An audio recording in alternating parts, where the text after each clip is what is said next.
ఆదివరాహం ఆ వెంకటేశ్వరుడు ఇద్దరూ కలిసి తిరుగుతున్న క్షేత్రం వెంకటాచల క్షేత్రం. అటువంటి స్వరూపం వెంకటేశ్వర స్వరూపం. మహానుభావుడు అంతటి త్యాగి.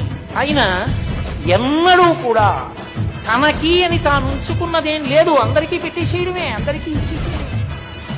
అంతటి గొప్పవాడు. అందుకే కదా ఇప్పటికీ ఆశీర్వచనం చేస్తే రంగనాయకుల మండపంలో కూర్చోబెట్టి ఆశీర్వచనం చేస్తే ఒక శ్లోకం చెప్తారు. హృదయ సరసిజే భూత కారుణ్య లక్ష్మీ అంటూ దోర్దండే వీరలక్ష్మీ. ఆ చేతితో ఆయన అందరి కోరికలు తీరుస్తాడు. అందుకే అభిషేకం చేస్తే తీర్థాన్ని వైఖానస ఆగమాన్ని బట్టి ఈ కింద పాత్ర పట్టి పాలు పడుతూ ఉంటాడు తీర్థం ఇవ్వడానికి. ఆ చేతితోనే ఇస్తాడు, కోరికలన్నీ తీరుస్తాడు. కాబట్టి మహానుభావుడైనటువంటి ఆ వెంకటరమణుడు ఆదివరాహ స్వామి వారి అనుజ్ఞ మేరకు, ఆయన ఇచ్చిన అవకాశం మేరకు నిలబడ్డాడు.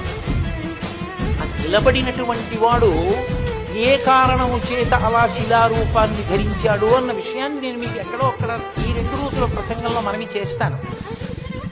ఆయన పరమకారుణ్యమూర్తి. ఆయనకి కావలసింది ఒక్కటే, కడుపు నిండా గుండెల నిండా భక్తి ఉంటే చాలు.